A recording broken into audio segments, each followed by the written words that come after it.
necedad, está envanecido, nada sabe y delira acerca de cuestiones y contiendas de palabras, de las cuales nacen envidias, pleitos, blasfemias y malas sospechas. Y ahí se va. Sí. Por eso ya entra en el capítulo 6. Pero eso pasa cuando uno predica con autoridad y quiere reprender, pero viene otro, no lo hagas, y ya no quieres entrar en contienda con esa persona y haces lo que la otra persona te está diciendo. Hermano, también ahora, por eso necesitamos estudiar la palabra de Dios desde el principio, leerla, porque son enseñanzas para nosotros. Escribió el Antiguo Testamento desde el principio para que nosotros escudriñemos y escudriñemos hasta que venga el Señor Jesucristo. Entonces, no solamente el apóstol Pablo enseña esto, sino que el Señor Jesucristo también lo enseña. Entonces, en una ocasión, él predicó, el Señor Jesucristo predicó, y muchos se enojaron y se fueron, y los discípulos le dijeron al Señor, ellos se fueron algunos porque tú predicaste muy duro, porque dijeron, dura cosa es esta, ¿quién la puede resistir? ¿Y qué contestación les dijo Jesús? Muchos se apartaron. Déjenlos que se vayan. ¿Ustedes también quieren irse? Váyase. Y le dijo Felipe, Señor, ¿a dónde vamos? Solamente tú tienes palabras de vida eterna. Entonces, el mismo Jesucristo no se andaba, no voy a hablar recio porque se van, en varias ocasiones. Entonces, por eso debemos de estudiar la palabra de Dios, para que cuando ya estemos en la iglesia y los hermanos nos corrijan, bueno, si yo hice aquello que no estaba bien, bueno, debo de ser corregido para poder, no es para humillarte, no, es para que crezcamos y para que estemos firmes, con la frente muy alta cuando el Señor Jesucristo venga. Para eso quiere la palabra de Dios, que nos corrijamos. También en varias ocasiones el Señor Jesús les decía, ¿por qué no creen a las cosas que fueron escritas de mí? ¿Por qué no creen? Y ahora que yo estoy aquí hablándoles, ¿se molestan? ¿Se ofenden? ¿Se ofendieron? Bueno, si no te corriges, si no te disciplinas, entonces vas a ser castigado. Dice otra escritura que la disciplina no es causa de gozo. Dice, no es causa de gozo, es tristeza, pero el Señor, la persona que viene al Señor, Dios la tiene que corregir. ¿Cómo? Por medio de la palabra de Dios. Pero no es para que nos humillemos o nos humille Dios, no, es para que nos corrijamos. Y así nosotros también podemos con amor corregir a los que persisten en pecar. Si nunca nos corrigen, ¿cómo vamos a crecer? Al niño, cuando se equivoca, usted lo regaña, pero luego le dice, mira, hazlo así, de esta manera, para que puedas aprender. Cuando crezcas, vas a saber cómo hacerlo. Igual, en la iglesia también debemos de corregirnos por medio de la palabra para poder crecer y no estar solamente ahí en ese lugar. Sí, Jesús hablaba con autoridad a los sacerdotes, les hablaba, les decía hipócritas, a la generación de víboras y muchas cosas más, pero acuérdense que cada palabra tiene su significado. Así que sigue diciendo Pablo a Timoteo en el versículo 22, 5, 1 Timoteo 5, versículo 22, dice, no impongas con ligereza las manos a ninguno, ni participes en pecados ajenos, consérvate puro. No impongas las manos a nadie precipitadamente, ni participes en pecados ajenos, conságrate a ti mismo. Bueno, Aquí hay algo muy importante.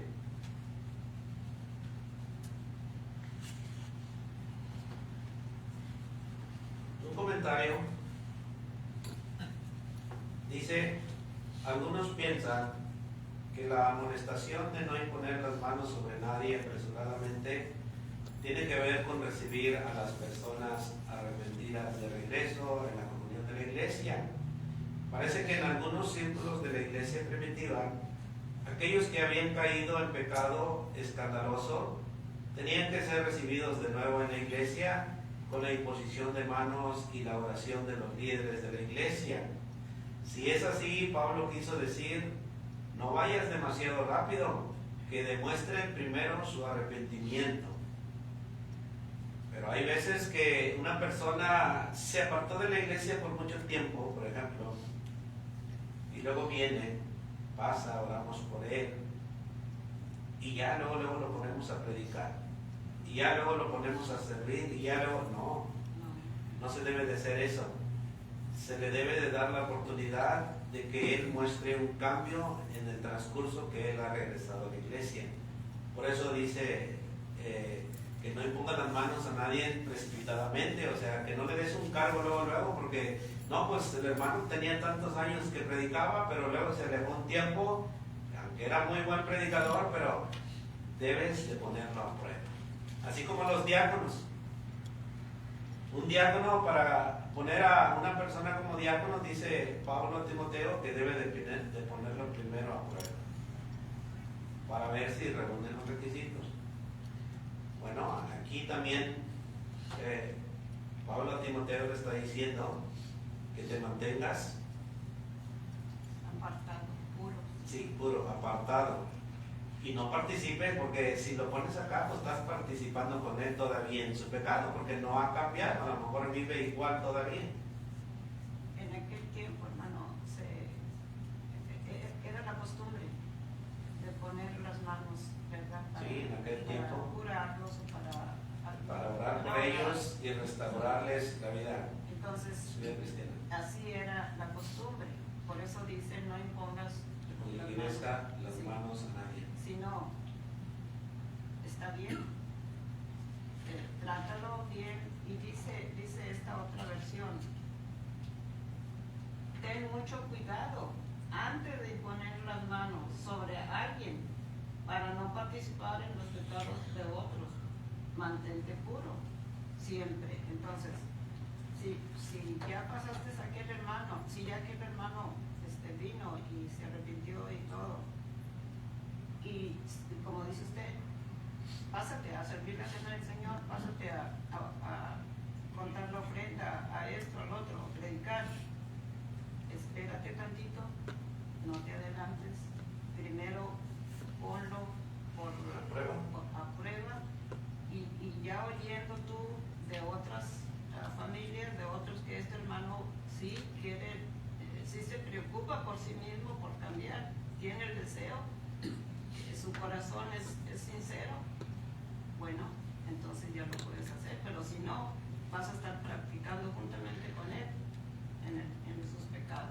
Recuerden que Pablo está llegando al final del capítulo 5, recordándole todo lo que le ha enseñado. Hay veces, al día de hoy, que hay iglesias que dicen: vamos a poner ancianos. Bueno, aquella persona así, nomás porque se visten bien, nunca faltan y eso, y los ponen. Pero aquí le está diciendo Pablo, dice: no te precipites a ponerlos, primero ponlos a prueba. Fíjate que si reúnen los requisitos para que puedan estar aquí al frente o para llevar un cargo en la congregación, es mejor, dice, que te conserves puro, o sea, que no pongas las manos con ligereza a nadie, o sea, que no le des un cargo a nadie sin antes examinar a esa persona. Igual, cuando se invita a un predicador, por ejemplo, en las confraternidades, se examina al predicador si su vida es intachable o es irreprensible. Pero si vamos a traer un predicador que todavía tiene una vida en pecado, pues ¿qué le vamos a dar a la iglesia? Si usted recordará, hermano, cuando Ramiro todavía estaba entre nosotros, él le decía a usted: cuando usted quiera invitar a un hermano a predicar, usted primero pregúnteme a mí, porque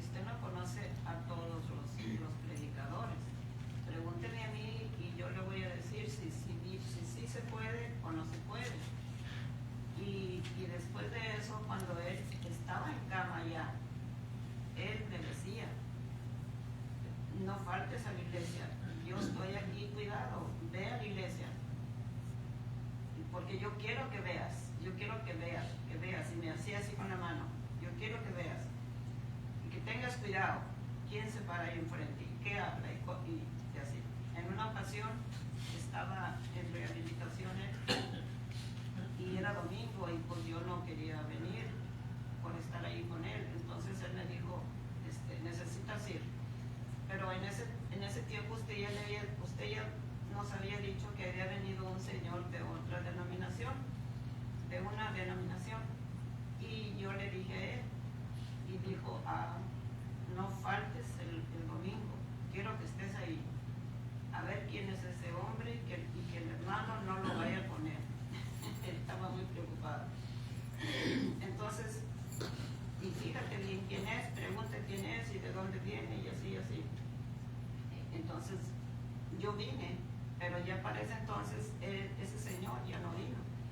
Entonces Ramiro estaba muy desesperado y ya, ¿quién fue? ¿Dices al señor ese que fue? Le digo, no, ya no volvió. Dijo, bueno, hay que tener mucho cuidado, pero él siempre tenía mucho cuidado de que, porque ya conocía él a los miembros de otras congregaciones que se habían salido, pero andaban así de iglesia en iglesia. Y aquí mismo vinieron a dar, pero él nunca les dio parte en nada, porque él sabía cómo andaban estos hermanos así. Entonces, porque él decía, no quiero participar, como dice la palabra de Dios, en pecados ajenos. Ponerlo, si yo sé que ese hermano no anda bien, ¿cómo lo voy a poner a cantar cantos? ¿Cómo lo voy a poner a que nos traiga un estudio?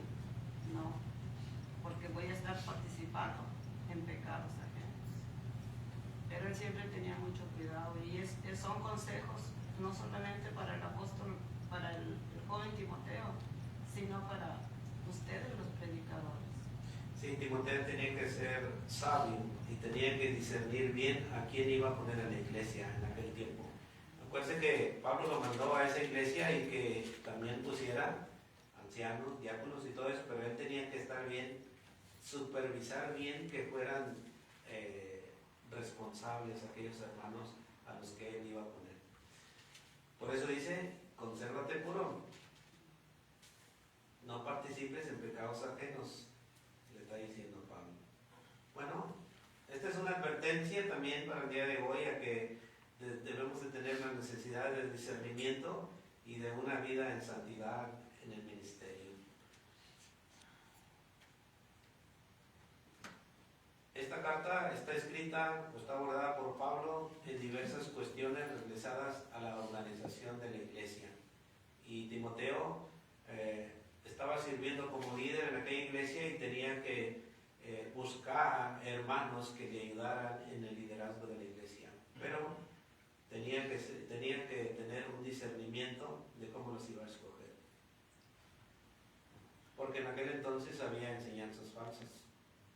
Estaban introduciendo enseñanzas falsas y el liderazgo de Timoteo debería de ser sólido y confiable para la iglesia. ¿Alguien más tiene un comentario? Consérvate puro. ¿Nomás Timoteo se iba a conservar puro? Toda la iglesia se necesita conservar pura, limpia y tener una vida intachable delante de Dios. Bueno, esta advertencia es para todos. Nos anima a discernir nuestras acciones, nos anima a discernir nuestras relaciones, porque también nuestras relaciones pueden impactar nuestra vida espiritual. Versículo 23. 1 Timoteo 5, versículo 23. El apóstol Timoteo padecía una enfermedad y Pablo le dice, ya no bebas agua, sino usa un poco de vino por causa de tu estómago y de tus frecuentes enfermedades. Posiblemente en aquel tiempo pues no usaba agua purificada, se usaba agua de los pozos, posiblemente no tenía la suficiente energía esa agua y mucha gente se enfermaba o padecía necesidades, porque todos los cuerpos son diferentes. O a lo mejor el estrés, porque Timoteo era un joven y estando en el estrés, algo le podía afectar en su salud. Como a veces nosotros también, cuando nos estresamos o cuando estamos pasando, a veces no nos caen ciertas comidas que hacen un malestar en nuestro cuerpo. Aquí Pablo está aconsejando a Timoteo acerca de la salud.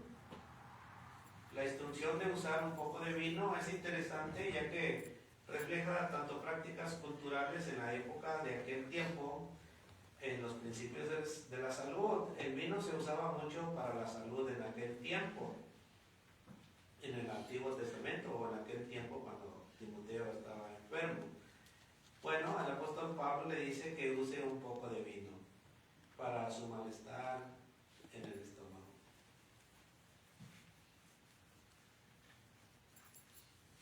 Este consejo de Pablo no debe de interpretarse de mal manera o como una promoción también para el día de hoy. Bueno, pues también voy a usar un poquito de vino, pero en aquel tiempo era jugo de uva y a veces el jugo de uva era fermentado y producía, si lo tomaba uno de más, bueno, producía algo indecente en el cuerpo. Y en aquel tiempo pues era lo que se tomaba, el jugo de uva. Y a veces muchos los tenían en jarrones y se fermentaban y producía no un autocontrol, sino ya un descontrol. Este versículo es muy importante, hermano, saber discernir correctamente la palabra, porque hay muchos que Sí, lo toman a la ligera. A la ligera y diferente, y dicen que está, como aquí está escrito, ¿verdad? Está de acuerdo, tomarse una copita de vino. Dice. Y ahora el vino está adulterado. Sí.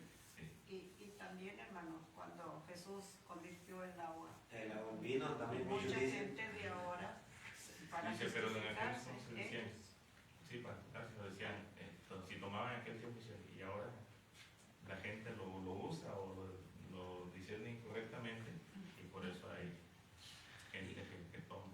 Y tenemos que tener cuidado de las personas que oímos, porque hay personas que lo usan hasta en la comida y esto, y no hace mal, pero ya estamos proporcionando un alcohol a nuestro cuerpo. En cuanto a cuando Jesús convirtió el agua en vino, de ahí muchos se agarran. ¿Por qué prohíben ustedes en la iglesia el vino? Si Jesús fue el que lo constituyó, lo hizo. Entonces, pero aquí está la respuesta para nosotros. Gálatas 5:16.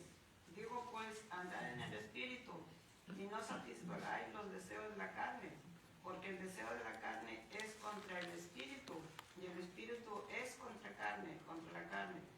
Y estos se oponen entre sí para que no hagan lo que quieres. Pero si sois guiados por el Espíritu, no estáis bajo la ley. Y manifiestas son las obras de la carne. Ahora aquí va. Que son adulterio, fornicación, inmundicia, lascivia, idolatrías, hechicerías, enemistades, pleitos, celos, iras, contiendas, disensiones, herejías, envidias, homicidios, borracheras, orgías. Y aquí está.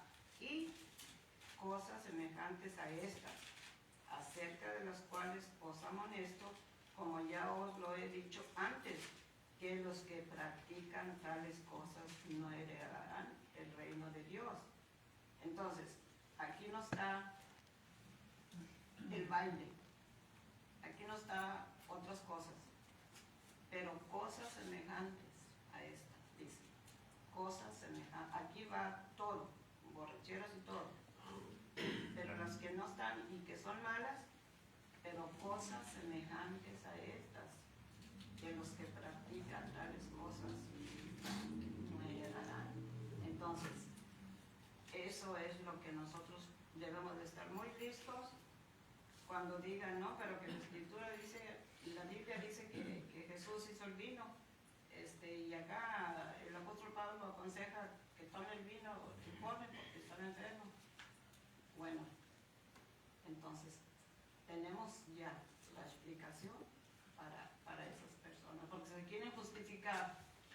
¿Por qué me prohíbes a mí que tome vino? Si si Jesús lo hizo, pero ¿qué clase de vino hizo Jesús? No hizo para que se emborracharan, no lo hizo para mal, no, sino fue una ocasión para mostrar él, comenzar a mostrar que era el Hijo de Dios y que él podía hacer las cosas que Dios le mandó. Bueno, este versículo nos ayuda también a profundizar el significado de que a veces nos podemos enfermar y podemos aconsejar cosas mejores que usar estas drogas. Así que vamos a dejarle ahí. Los pecados de algunos hombres son evidentes. Esto vamos a dejar para el domingo en la tarde.